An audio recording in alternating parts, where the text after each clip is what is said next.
Welcome back. This is Exopolitics Radio.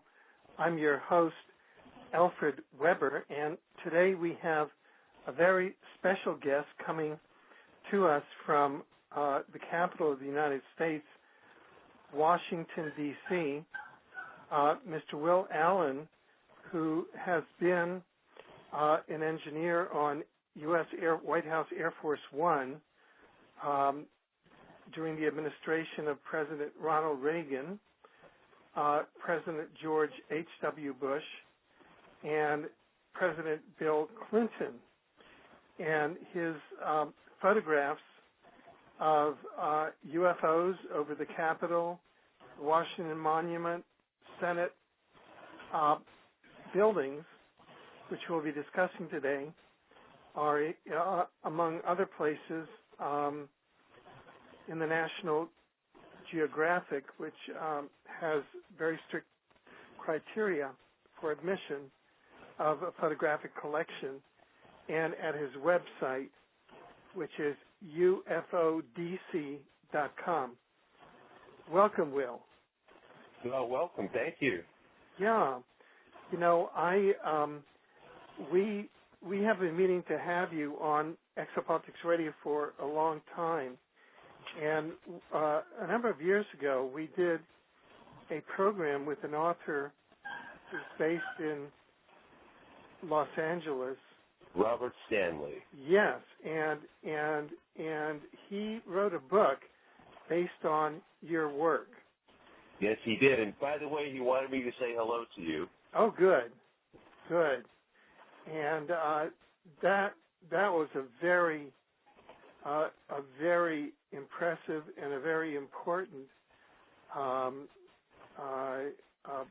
program, and it's a very important book, and it's all based on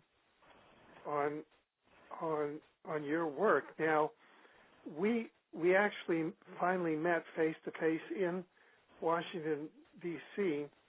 at the recent X conference in May of 2010, and you were able to share with me some details of your life experience, which I was not aware of, but I think which bear very importantly on your work in terms of your early contact with some other intelligence. And I wondered if you could share with those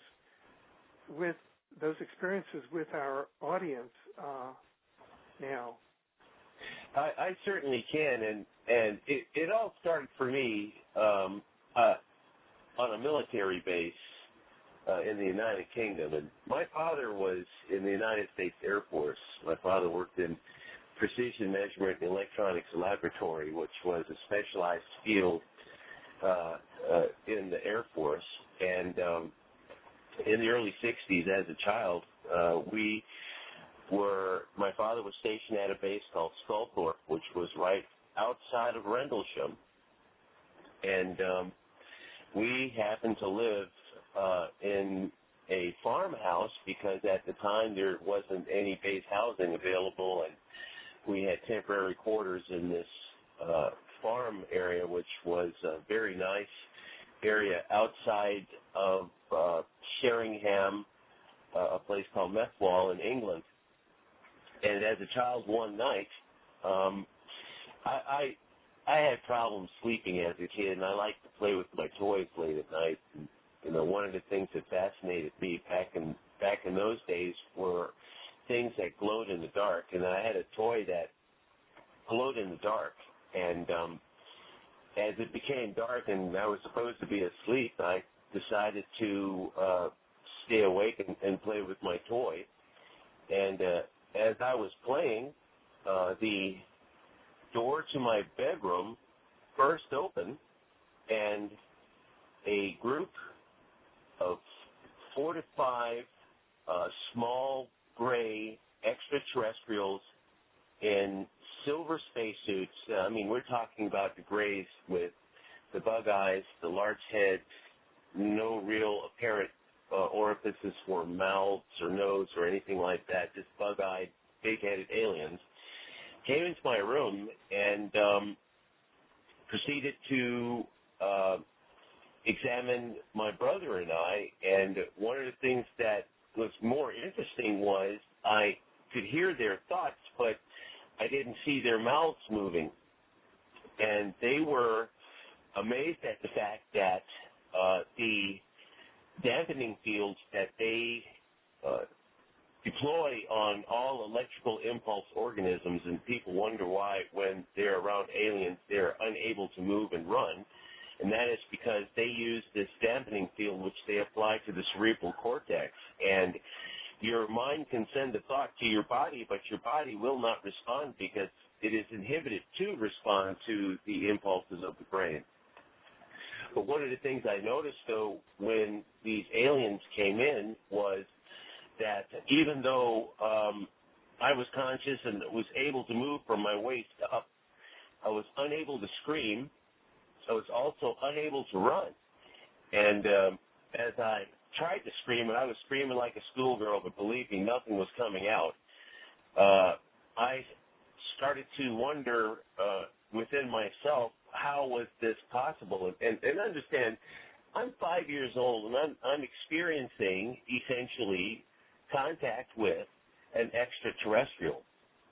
And during that visitation,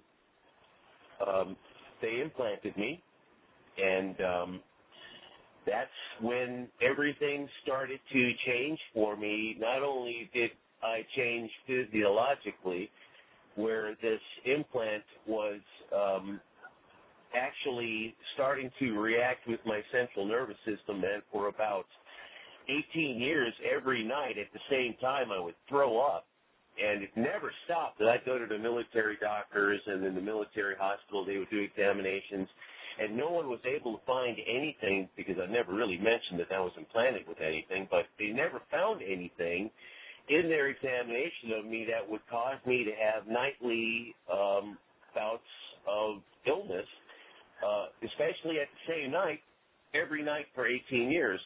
But after all of that stopped, I thought I was having a normal life because nothing happened. I wasn't ill anymore. I could eat again, and things appeared to be normal. I was working in Los Angeles in the motion picture business and was offered a job in the White House and decided to take that job instead. And after I left the White House, I started having full-scale close encounters. And I mean, when I say full-scale, I mean spacecraft hovering above my head, objects landing, extraterrestrials exiting the landed objects, which I'll have to describe as non-corporeal because what I saw essentially and what I imaged essentially at the U.S. Capitol were anomalous sources of energy that had intelligent motion associated to them.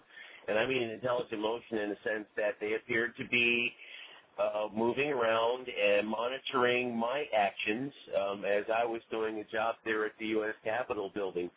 And most of my specific data, especially in regards to the objects I encountered at the U.S. Capitol, are supported by reports which started in 1942 by RAF pilots in the air of Germany during World War II, in which they would encounter anomalous objects that would essentially pace their aircraft and fly around their aircraft and do examinations of their aircraft and then fly off at high rates.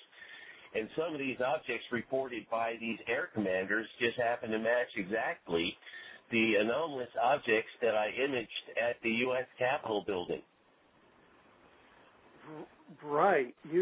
You call them the P-51? P-51, Carpenter's P-51 UFOs. And that P-51 is what I was told the airspace was designated in terms of its restricted airspace. And at no time should there have been any object stationary in the sky above the Senate side of the U.S. Capitol building, because I believe there was a law passed in the 1940s which prohibited aircraft from flying over any United States government landmarks or government buildings such as the Capitol or the Washington Monument, or any areas that are designated government buildings by the United States Congress. Now, you have documented, and in fact, listeners can go to ufodc.com and see this, and we'll be going through some of the photographs of this so that you can comment on this, and these will be at an examiner.com article also. But you have actually documented in a forensic way what appear to be cycles, if I'm not mistaken, in which these phenomena recur around the Capitol. Am I putting too fine a point on it, or? No, you did exactly hit that one on the number. It's interesting that I had a series of close encounters in July 2002. The first one started the 4th of July. The second one was the 16th of July, 12 days later, the first one being at the Washington Monument, the second one being at the U.S. Capitol building, and the third one, which was November the 11th, 2002, on a street in downtown Washington, in which I encountered two small marble-sized UFOs. One of them was pearl-like in texture. The other was a small green luminous object, green like the luminous objects that were imaged in Lower Senate Park tonight. I had the encounter at the U.S. Capitol building, but the difference was in this smaller anomaly, it had a blue force field directed around it, and it essentially parked itself above a lady's head, and I was able to image it in one frame of this particular encounter. But let me go back. Now, my initial encounters at the Washington Monument, July 4th, 2002, and July 16th, 2002, were echoed, and I mean echoed in the sense that essentially the same things happened and the same things were imaged in July 1952 from the exact same location that I had my second close encounter. And interestingly enough, July 16, 1952, when a squadron of luminous spheres, and mainly spheres that were coupled, meaning there were two spheres per anomalous object, and there were, I believe, 14 of them in the air and several of them in the clouds above this formation that seemed to be stationary and serving as lookouts. And these particular objects that flew by the U.S. Capitol dome July 16, 1952, were imaged again July the 4th, 2002, except this time my objects initially during the first sample that I obtained during that night, the initial formation was 11 o'clock to Washington Monument, meaning it was at if you were looking at it as if it was a clock. The small hand would be in the 11 o'clock position, and that's where this formation of four luminous white spheres, which matched exactly the characteristics of the luminous spheres that flew by the U.S. Capitol dome on July 16, 1952. So what we're able to do here is show through a physical sample that these anomalies seem to have an interest in specific areas of the U.S. Capitol building. And if we look at the overall design and architecture of Washington itself and proper, if you look at it from space, it has essentially the overall characteristics of a spaceport, which show clearly what could be a landing pad, which most UFOs could probably interpret if they see that in space. And, you know, there's just other physical definitions in how Washington that was designed in the early 1700s just happens to have these characteristics that can easily be ascertained from space as landing fields. So we're looking at possible interest as to why these UFOs show up here in Washington, D.C., and we're also showing that they're showing up here in numbers in the sense that I was able to image at least for the last 8 nights here, during the last 8 nights that I was up taking photographs this last week, show with consistency anomalous objects vectoring through the sky. So it's an ongoing thing with these UFOs, and a lot of these UFOs that I am imaging here in Washington are imaged at a shutter speed. For example, I've got a camera that allows me to shoot at 1/8,000th of a second, and that's an extremely high shutter speed. Essentially, that is the highest known shutter speed known to man. And yet, some of the samples that I'm photographing at 1/8,000th of a second show blurs in the sky, which indicate the objects are moving faster than that shutter speed, which also is faster than the ability of a human to comprehend anything in terms of something in motion. So they're happening in front of us, and they're moving in front of us, and we can't see them because they're moving at a hyper-accelerated rate.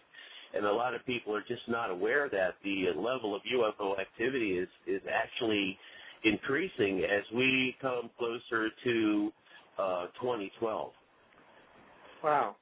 Now, there are a number of different avenues, but first I wanted to ask you this, because I just wanted to get it. I just wanted to get it correctly. Do you think that that the device that was implanted in you, do you think that plays a role in your ability to photograph these anomalies? It has a direct correspondence to the images that I'm taking. And if you notice on my samples, all of my samples are close proximity. They have no problems showing up, landing in front of me, taking off, doing all kinds of unbelievable aerodynamic maneuvers in the sky. And I do believe that my friends back in England were essentially training me for this specific application. I photographed them.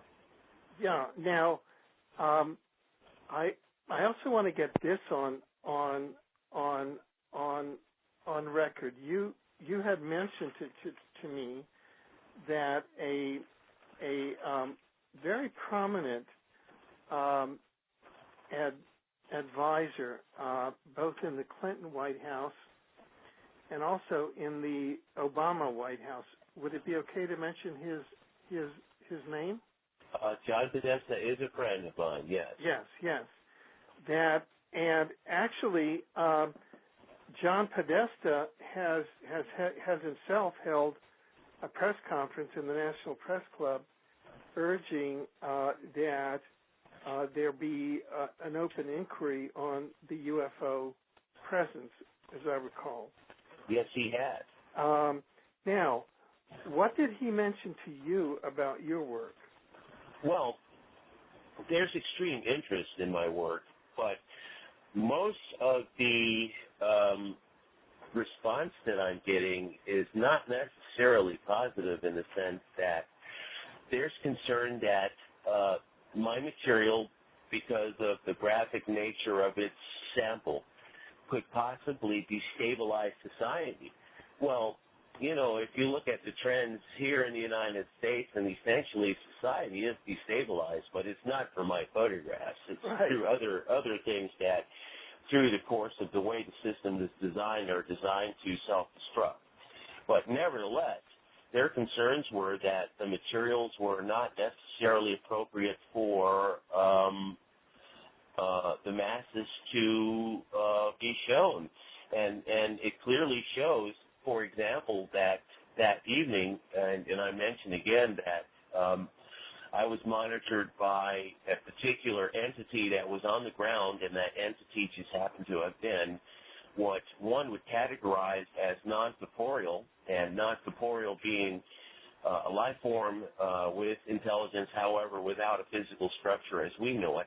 And I was able to image this one specific entity in 3 different positions, its first position being in the rear of the park, its second position, it swam into the reflection pool and swam up behind the actual subject, which, by the way, I was doing an album cover that night for Def Jam Records. But as it swam up behind that subject, the guy just happened to turn around and look behind him and see this luminous, what we all describe to be a large single-cell organism like an amoeba. However, it was luminous, swim up behind him and then swim back to the other side of the reflection pool as additional green and red spheres were landing in the rear of Reflection Pool Park.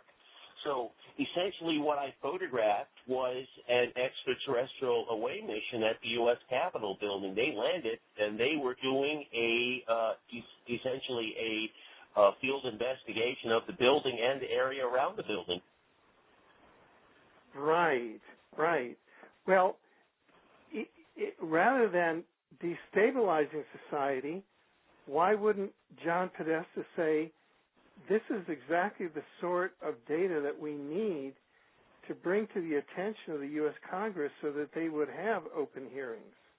Well, I attempted to make my data known to those who needed to know in the Congress itself. And initially when I had this encounter, my first course of action was to report it to the U.S. Capitol Police, which I did, and they responded with an investigating officer or detective who investigated me. And when I showed him my specific data, his response was, first, there was technically nothing they could do because no crime took place. I mean, when you look at it, well, no crime did take place. However, a crime did take place because we have imaged a stationary object in restricted airspace parked in the sky by the U.S. Capitol building. Secondly, he said to me that basically, Mr. Allen, all your photographs are doing is substantiating what our officers are reporting. And so it said to me essentially that, okay, well, then there are other witnesses that also witnessed this event at the time that I took these photographs. And secondly, that this is an ongoing thing, that a lot of these objects, especially, for example, Stanton Friedman, Richard Dolan, and Peter Robbins came to town for the First Contact Project, which I was working with. And as the crew set up their cameras in front of the Capitol building, this object, which was exactly the same as the object that I imaged July the 16th, 2002 over the dome, this luminous energy source, just happened to manifest itself once again November the 17th, 2008, in the exact same position it was that I took the photograph 6 years earlier using an analog film camera, except in 2008 I was using a high-definition D700 Nikon, which enabled me to capture multiple frames of this distortion above the dome in the exact same position that it was in July the 16th, 2002 sample, with the addition of a formation of luminous red spheres, which were imaged over the Senate side of the Capitol building, and some of them were stationary above the roof of the building itself, and some of them had attached themselves to the lip of the dome. And my physical sample clearly showed this light source, unidentified light source, luminous red light source, multiple luminous red light sources in the air and attached to the building of the Capitol itself. And within itself, that said to me that there could possibly be more there than meets the eye. Well, you're a person who's actually worked on the White House staff for 3 presidents. Here we have a situation where a senior advisor, White House Chief of Staff for one president, and the head of the transition team for the current sitting president, who himself has called for opening up the UFO issue. then we have a situation where you've brought forensic evidence to the U.S. Capitol Police, and their response is, oh, this forensic evidence is confirming what our officers are themselves finding. Where do you think the logjam is that the U.S. Congress is not, the U.S. Capitol Police serve the U.S. Congress,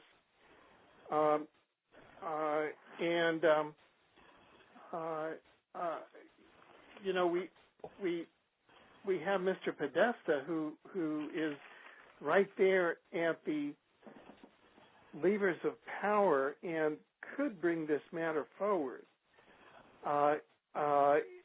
And all the public opinion polls show that the public, unlike the 1961 Brookings report, now 85% of the public says that they're congruent with the extraterrestrial presence. What do you think that logjam is there? Well, first, the United States Capitol Police are not trained for advanced extraterrestrial military or private contingents at all. They're not trained for that. They're trained for the human element, and they do an excellent job controlling the human element of that. But the issues become accountability, and that they're in a chain of command, and they're in a series of agencies that are above them that really have their that have the power to do something, but it's not in their jurisdiction to do so, not at all, essentially, because the U.S. Capitol Police are not trained for an advanced extraterrestrial at all. They're not even technologically capable of seeing these things, especially based on the materials where, for example, when they did the investigation and pulled the video from the time that I took my photographs, and, you're looking at a building that is the hub of the United States, and the technology there did not see what I imaged on my film sample. So it says a lot, essentially, that there's a very good possibility that the current technology used to monitor the area around the Capitol was insufficient at the time to gather the information that I gathered with my film sample. Well, now, let's step back a bit and take sort of an historical view of this. If we go back to July 16th, 1952, and we have that archetypal photo of the objects around the Capitol. I think you mentioned that there were a number of objects in couples. Is that the photo that was run by a number of newspapers at that time? Yes, it is exactly the photo. And there was some footage that I got from Nick Cook, who is with Jane's Defense Weekly out of the UK, and it ran on his special, that I believe they got from the British Defense Archives, which showed color motion picture footage from two perspectives of this formation of objects as it flew by the U.S. Capitol Dome. And the other footage was the footage that was taken July 26th, 1952, by Disney, who had a crew, I believe, that was based at the Lincoln Memorial, and they filmed a formation of luminous objects which had insectoid characteristics fly above the Capitol Dome and then warp out. Right. Now, what was the official response? What was the official, both the executive, the U.S. governmental at the executive level and at the congressional level, what was the official response to both the July 16th and the July 26th flyover in 1952? At one point, I believe, the United States Air Force was order to shoot down these anomalous objects. And from what I understand, there was a battle in 1952 at the Capitol, and one of the objects was shot down. Whatever happened to its debris, I would assume that that debris was brought into the lower subchambers of the Capitol and stored. However, I think that, especially the fact that my encounter was exactly 50 years, that encounter, that there was something there that they're interested in, and there's a very strong possibility they may be there trying to retrieve what was shot down in 1952. You know, it's how we obtain our technology that's really interesting, and if we look at how the advancements of man has progressed over a relatively short period of time to where, for example, it's rumored that much of the technology we're using now, especially cell phone, optic fiber, laser technology, and a few other things, are rumored to have been assimilated by the United States government during the Roswell crashes. So, you know, we look at how we make leaps and bounds and how we're all of a sudden technologically advanced, but basically what we're looking at is the advancements that we have currently are essentially the repercussions of, I would say, stolen alien technology, because we took this technology, we back-engineered it, and now we're using it for our applications in an attempt to at least do as these objects do and go forward in such a manner that we would be capable of interstellar flight capability. Now, if we come up to the 2002 events, 4th of July, 16th of July events, which you were able to capture at the forensic level photographically, what was the official governmental response there at the executive level and at the congressional level? Absolutely none. Now, why the big difference between 1952 and 2002? Well, look at how since the 80s, or actually since the 50s, when the movies started coming out with UFOs and flying saucers and aliens, we're indoctrinated to that. And, you know, it's funny. You can show somebody something, and it would be so abstract and extraordinary to them that they would be able to fathom or comprehend the exact nature or value of what they're looking at. So I'm not sure why they overlooked the fact that essentially there was a full-scale close encounter of the first through fourth kind at the Capitol building July the 16th, which includes landings, which includes non-corporeal extraterrestrials which made contact. I mean, it included the full gamut of what one would consider a close encounter, and I fully documented the entire event for about an hour and a half. But yet, the physical data was essentially disputed in the sense that, well, most of the people were stuck on stupid when they looked at the sample taken from Lower Senate Park, showing the formation of luminous green spheres, and it's a 3.5-minute picture of this formation of objects.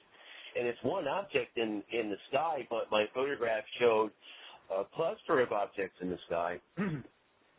and yet, in the photographic sample itself, one of the elements of this green anomalous object completely negated Newton's laws of light and motion, in that the sample shows this luminous formation of green spheres move lateral and upwards, but its lateral energy signature was blue and its upward energy signature was green. And according to Newton's laws of light and motion, if a green object moves lateral or upwards, you're supposed to see a green lateral energy signature and a green upwards energy signature. And that is not what I photographed that evening. In further examining that specific sample, I noticed that the further I started enhancing the scan values, the further I started noticing that there were in the center manifestation repeating patterns in the sky, and they repeated in a triaxial manner, meaning they repeated X, Y, and Z in an exact pattern. I mean, if you go X, Y, and Z 3 blocks in both directions, you would see this perfectly three-dimensional pattern in the sky of this oscillating object. And essentially what that said to me was that this object, he elevated its vibrational state, its molecular structure to a higher order in that it vibrated a hole in the sky and essentially generated what one would perceive to be as a stargate, and flew into the self-generated stargate and made its exit instead of just flying away and warped into a hole, and that describes essentially what happened in 1952 when the United States Air Force scrambled F-86 Sabres to the U.S. Capitol building to intercept these objects. And before the F-86 Sabres entered into the Capitol airspace, the UFOs simply vanished, and there was no sight of them. The jets did a full sweep of the area that found absolutely nothing, radioed back to the base, indicating that everything was clear, came back to the base, and the minute they landed, the UFOs reappeared in the same position they were in the sky before the F-86 showed up. So it's showing clearly that this ability to transcend conventional space to another reality or a hyper-reality, which is a strong possibility that this object did, that I photographed July the 16th.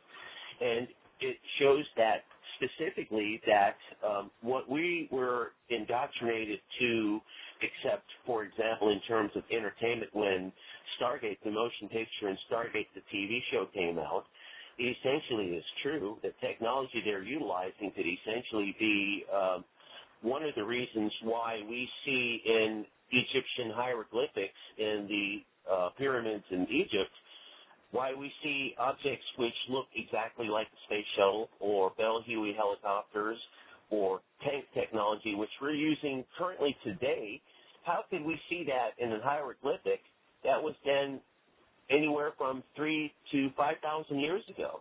It's an impossibility, other than the strong possibility that the United States government or some military faction is involved in time travel.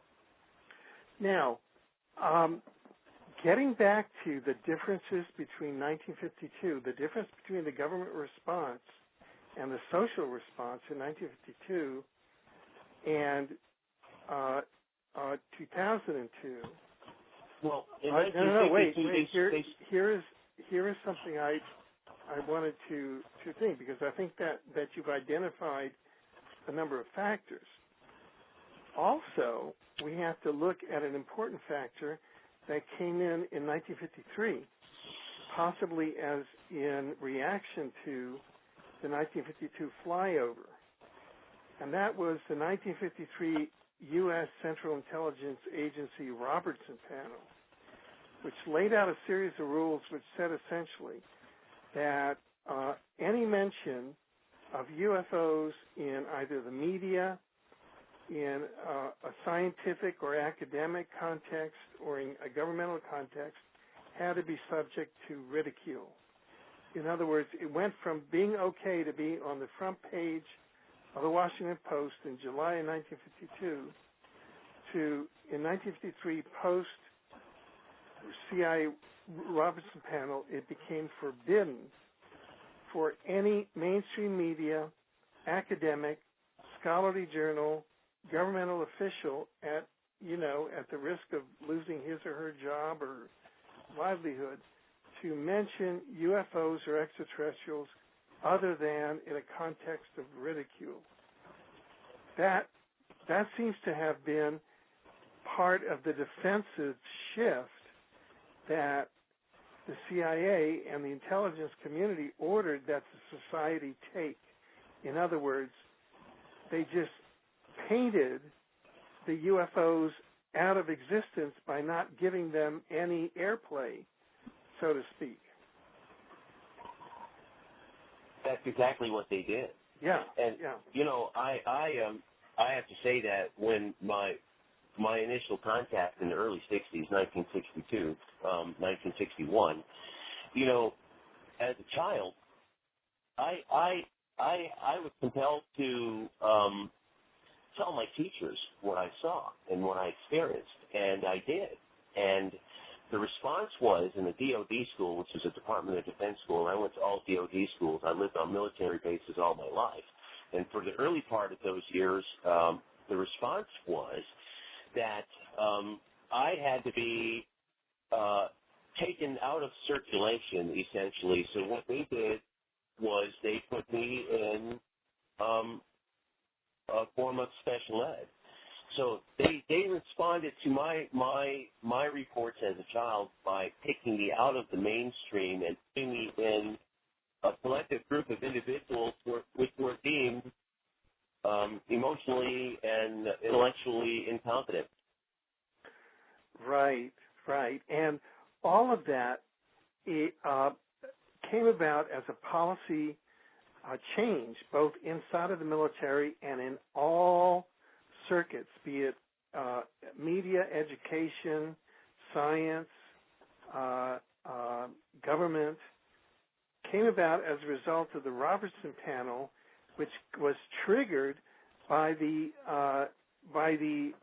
July 15th, 1952 U.S. Capitol flyover. Yes. Now, well, a lot of that too, their data was obtained from the crashed object they shot down. But then too, the other reports, what a lot of people don't realize, in that time, there were a lot of jets that were being destroyed in the air by UFOs. Not only destroyed, but disintegrated, or some jets would just simply vanish into nothing. So there's those reports of the physical effects of what happened. I don't know why I'm getting this interference here. Now, this brings up a very important. Can you hear me? Yes, we're having a bit of a your signals kind of coming in and out. Hold on, let me reposition myself here. Yeah. Maybe if I get away from this technology. Yeah. So you bring up a very important question. Insofar as you've been able to determine, why do you think that there was such hostility behind the 1952 phenomenon and the 2002 and 2008 and 2010 phenomenon? Hold on, I'm losing it. Oh. I'm losing it. Let me try to take myself another part of the house. Trying to follow with them. This is happening. Okay. All right. Yeah. I'm sorry. We can call back. That question? Yeah. Shall I call back or? Yeah. Call me back because I'm being Okay. Good. Here. Let me just do one thing.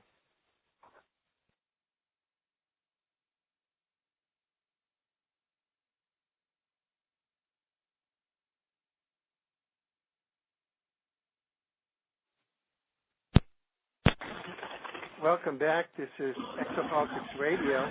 I'm your host, Alfred Weber. We're rejoining our interview with Will Allen at UFODC.com. And Will, can you hear me now? I can hear you fine, thank you. Oh, good. We were just kind of honing in on the differences between the 1952 UFO flyover in which there was a chase by F-86 Sabres and the July 2002 flyover in which it was scarcely noticed and in which you, because of your special implant and your special technical capabilities and talents with very special equipment are there on the scene and are able to document this. Now, what do you suppose, why do you suppose the 1952 situation was so violent where you mentioned that jets were being shot down and one of the objects was shot down, and in 2002, it seems to be going by. You actually photographed the same anomaly, but there isn't any of the overt war going on. What do you speculate as to what the difference is? I think in 1952 it was more obvious, and there were more people out at the time. And the events, from what I gather, transpired early evening, going more toward sunset and into the early twilight of the evening. While the encounter I had was less obvious, and obviously it was very limited people out there. There was myself and the talents from this record label that came to town from New York for this job, and that seemed to be it. And, the difference is, of course, by the fact that 50 years difference, the difference in technology, the differences in film, the fact that I had a high-definition Nikon on a tripod. My samples just happen to have been forensically sound in the sense that the camera was able to photograph exactly what was there. So, we have our differences in technology, but outside of that, it was not noticed by a soul other than myself. Now, have you ever speculated on what intelligence was behind or is behind, say, the 1952 anomalies and why there was this shooting war? Well, I can't say, but one of the things that was presented to me over the last few years are the images taken by Betty and Barney Hill. And one of the samples that Betty took showed this luminous green and yellow anomaly. Well, lo and behold, here's a 1960s sample of the green object that I photographed at the U.S. Capitol building, except this sample came from Betty Hill. So it says to me that the entities or forces behind the 1952 event were also behind Betty Hill's event, which were also behind the event that I photographed in 2002 at the Capitol building. The same ones. Right. So does that strike to you?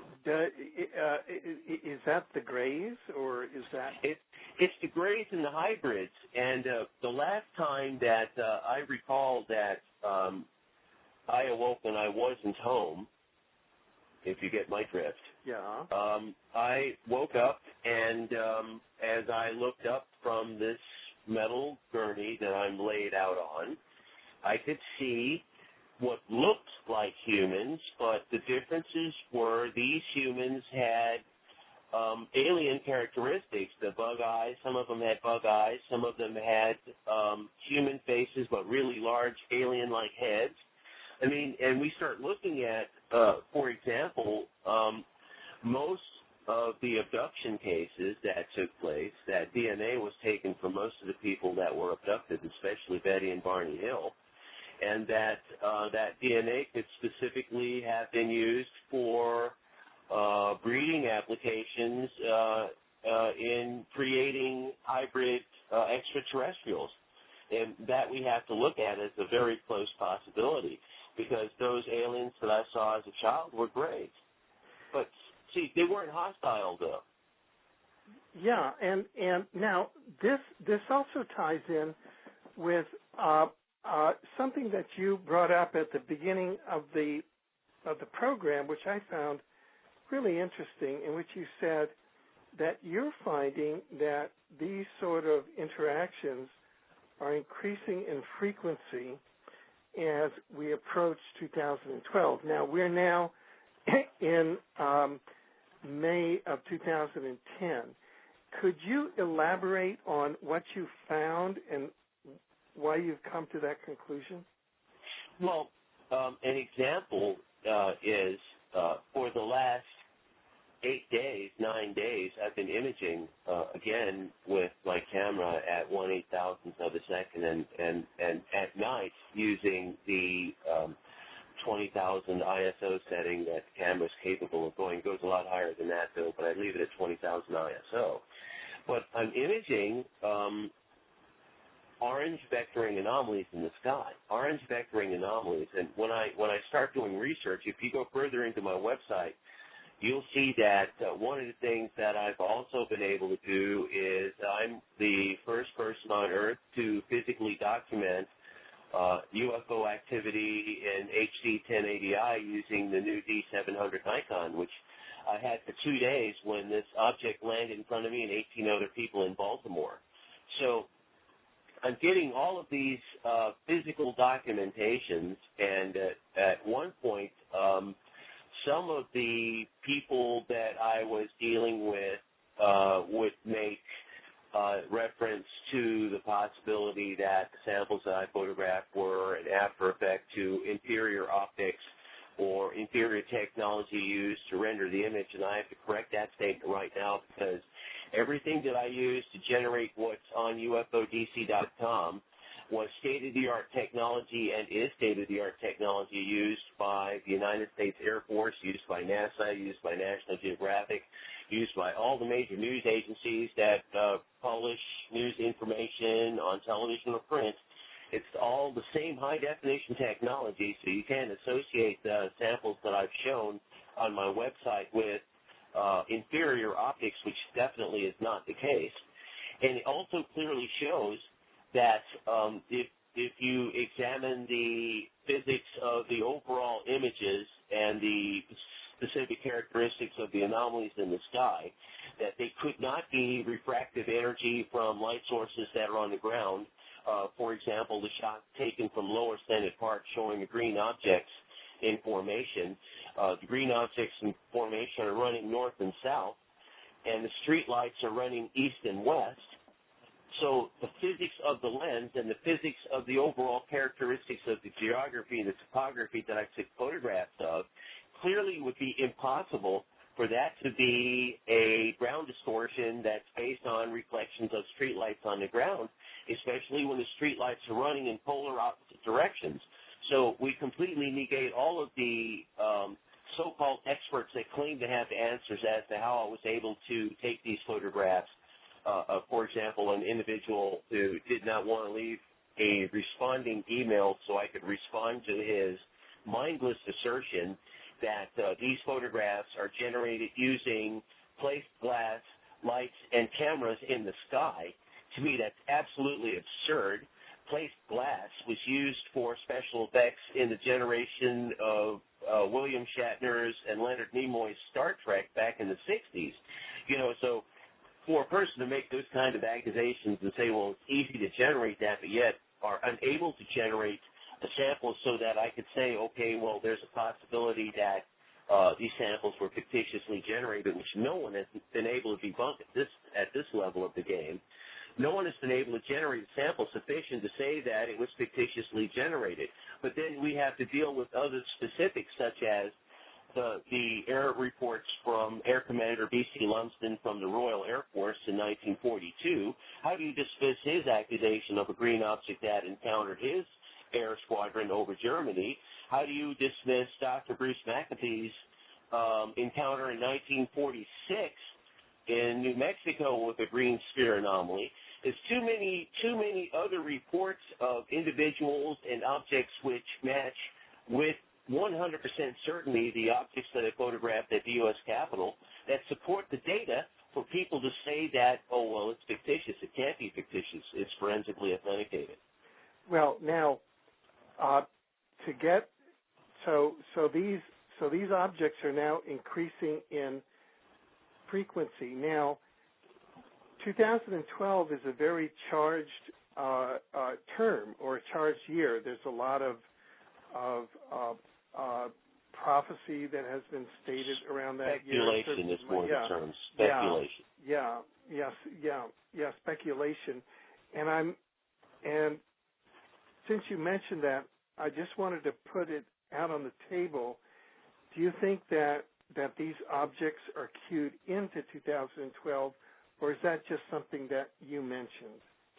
I believe they're cued in, and one of the things that I mentioned, I don't know if I mentioned it to Robert during the time he wrote the book, but one of the things that was really interesting about that night, July the 16th, 2002, at the U.S. Capitol Reflection Pool, one of the things I thought was most abstract was during the course of the evening, after imaging, I'd say about an hour's worth of UFOs, I saw what appeared to be ancient Mayans walking around the Capitol, and they were walking around, they were looking around like, you know how a person just jumped off the bus from out of town, and they're off the bus and they're in the middle of a city they've never been before, and they're looking around with amazement at everything that's around. That's what these Mayans were doing as they were walking around the Capitol. So there may have been a Stargate, or these may have been time travelers. Or they could have been abducted and released at that time, and that's a strong possibility. You know, the Mayans just disappeared. Where did they go? I see. Good possibility. They were yanked up, taken to the planet where the Anunnaki are, and that supposedly is the 12th planet, which during the 20,012 rotational axis of the planets, the 12th planet is supposed to line up, and it's in counter rotation with all the other planets that are in this rotational pattern around the sun. And, you know, it's all based on speculation. Yeah. You know, they're saying there's going to be a coronal mass. Not necessarily. They're saying there's going to be tidal flows and great tidal waves generated by the magnetic fields caused by all the planets in alignment. It didn't happen when the planets lined up. I think about 34 years ago, as I recall, planets lined up. Nothing happened. Right. You know? So all of this speculation, it starts to get on one's nerve essentially when here is a man in the year 2010 reading ancient tablets that the Mayans created, I forgot how many thousand years ago. There's got to be a margin of error there. And, you know, it's all a matter of interpretation, just like the sonnets of Nostradamus. A lot of that stuff did happen, but then again, a great deal of it did not. So, you know, it's all speculation. It's all random chance. It's just like playing a card game or going to Las Vegas and winning the slots. You know, it's all random. But when you start seeing the frequency of things increase, as they are increasing right now, then it doesn't become random anymore. Yeah. Well, let me just go back a second to something that you just mentioned, and that is on July 16th, 2002, that you witnessed, quote, ancient Mayans walking around the Capitol. Could you take us through that scene more in detail? Well, I'm there, and, you know, keep in mind, I'm a professional photographer.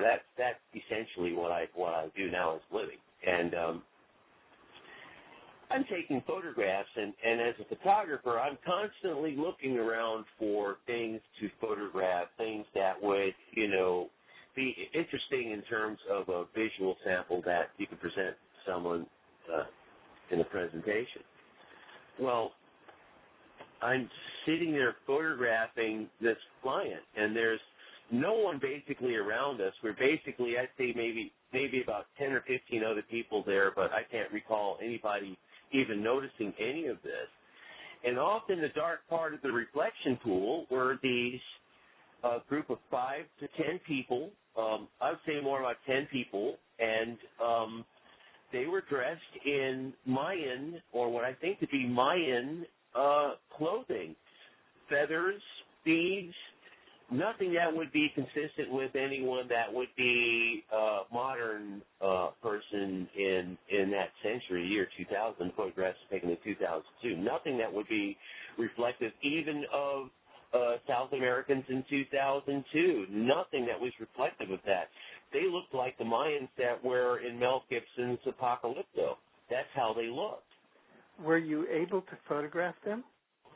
Actually, no. For some odd reason, it just never dawned on me to point the camera towards them and take a picture because I just felt they were tourists. And like most tourists, I just don't want to take my camera and just start taking a picture of you if you just happen to stand in front of me. Right. So I let that go and focused more on the subject at hand, which was trying to get my pay for this album cover that had to go into production in New York. So I focused primarily on the subject and not on the subject going around the subject, which were the UFOs. Yeah, and this was the same album cover subject where there were entities inside the reflecting pool swimming around him. Is that it? Yes. Okay. Could I just ask you for the record, what was the name of the record company again? Def Jam Records. How do you spell that? DEFJAM. Oh, Def Jam. Yeah. So Def that's a Jam. major. It's out of New York. It's a major label. Yeah. I do major label artwork. I originally worked at Warner Brothers and Island Films as a director of photography for motion pictures. So I'm trained in film. My training in film came from the Central Intelligence Agency Film Lab that was stationed on base at Clark Air Force Base during the Vietnam War, and they taught me film processing and imagery technology. Right, so this is now. Do you feel that at any stage in your life you have gotten a communication from the intelligences who are, say, communicating to you through to go out and photograph this, or who are behind these encounters, that are communicating to you about your mission or their intent, or giving you some text or some content or some history or some planning, some in-depth information other than what you're sort of piecing together from what you're photographing? I get the notion to go out and take pictures. And when I get the notion, generally speaking, something inside me will say, okay, set the camera to this setting, take 9 to 15 images, just point and shoot. And I do that. Right. And I continually do that. Now, in some of those sequences are anomalous objects that were not seen while I took the photographs. So the camera has the capability of registering light sources, obviously, that are non-registerable by the human eye. So, yes, I get the impulse to take these photographs. I get the impulse to be certain places. And when I go to those places, as I'm directed to, without hesitation or without anything at all, the events take place, and I photograph the event. I get it. So I'm directed to do that. Right. But in a subconscious manner. And never am I at a point where I'm compelled to do it and do or die in a do or die situation. It's not like that at all. It's mainly to be there. I set up, I do as I'm told, and I take the shots. And in the shots are UFO anomalies. Right. Multiple images of them. And what sense do you have of the intention of the intelligence behind the anomalies? I believe first it's to show me first that they're there, and it's second to demonstrate the level of technology that they command. Mm-hmm. And my samples clearly show advanced technology, Stargate technology, resonant propulsion technology, definitely superior to anything that we have with our forward flight technology. Right. Do you have any sense of intentions toward the human race? I'm not really sure if it's a hostile intention, because I can't say that through all of my encounters from childhood to this point that anything hostile has happened, other than it's been extremely abstract, and you would never at any point in your life ever consider seeing hypervelocity UFO just suddenly appear in front of you, stop long enough for you to take a picture, then warp out. You'd never in your life expect to see that, but you have to expect the unexpected, and the unexpected has happened on more than one occasion. And for some reason, and I believe it is the implant that's inside me, that these objects seem to want to show up around me and allow me the opportunity to photograph them, and I do. Right. You know, you probably have a unique reality, Will, among us, 6 or 7 billion humans on this planet.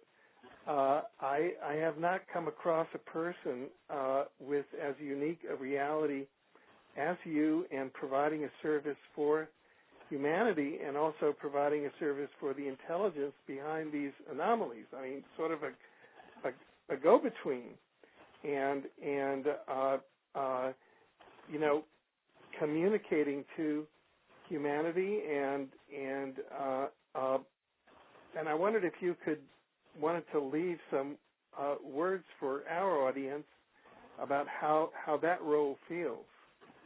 Well, it's interesting, and one of the people that I'm conversing with is Stephen Hawking, and Stephen recently came out with the fact that extraterrestrials are real and that most people should generally avoid contact with them, which I have to agree, and especially that, for example, the green anomalies that landed in the Taft Park outside of the Capitol, where the objects landed, and that was in 2002, Discovery sent a crew, the first contact crew, to do some research on my encounter in the 1952 encounter, which they also interviewed Howard Coughlin, who was the original 1952 air traffic controller that made the radar signings of the objects above the dome, and that these specific objects just happen to be a reality, and that they're here. You know, there's no other explanation other than they're possibly based here. There are places they could be based that we have not considered, like the depths of oceans, or in South America, such as Lake Titicaca outside of Peru, which numerous people have seen large objects enter and leave the lake. So we have to look at the realities that, first of all, we are not the only intelligent life form here at all. By far are we the only intelligent life form. And secondly, that these entities may not necessarily be hostile, and that there may be greed in terms of the greed of man associated to the disappropriation of power and the way things are destabilized in today's society. So I can't necessarily say that those aliens that I encountered were hostile at all. In fact, they may be what I am today and possibly helped me get the job in the White House and the things that I did with the presidents that I worked for. I can't say how I was able to do that other than I had the blessing of coming across an advanced entity that was kind to me as a child. Some theorists advance the proposition that a civilization such as you are documenting and interacting with and encountering is what they call, quote, a hyperdimensional civilization, that is, they're based in another dimension, not necessarily in a place here on Earth, say at the bottom of Lake Titicaca, but rather Exactly. in an adjacent. Well, the bottom of Lake Titicaca is in theory a portal. Yes, it is. It makes a lot of sense. Yeah. And especially the sample from the Capitol showing the object vibrating into another dimension, that clearly indicated interdimensional flight capability, and that's something we don't have. And that's that repeating patterns in the sky. This is a film sample here, and I've got digital blocks registered on an analog sample. What does that say? It's impossible, first of all, for it to get a digital pattern on an analog piece of film. It showed whatever this object was, it vibrated in a continuous manner, in the sense that each pattern was exactly the same space apart in space, but in a different coordinate. So that kind of capability, vibrational capability to change your molecular structure to another dimensional, is quite possible. Wow. Well, we are very grateful that we finally have been able to have you as our honored guest here on Exopolitics Radio, and we look to being able to come back to you as developments occur in this amazing field. If people in our audience want to follow your work, what's the best way for them to do it? Well, they can go to Amazon.com and type in their search UFO forensic files, and my materials are there. Okay. Or UFODC.com or National Geographic, anywhere. My materials are there.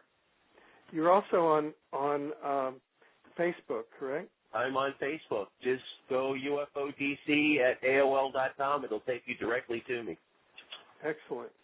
Well, thank you very, very much, Will, and we look forward to we're going to be following your work, and we look forward to your next visit on Exopolitics Radio. Thank you, Alfred, and I can't wait to come back on the air. This is Exopolitics Radio. I'm your host, Alfred Weber. Please stay tuned. Thank you.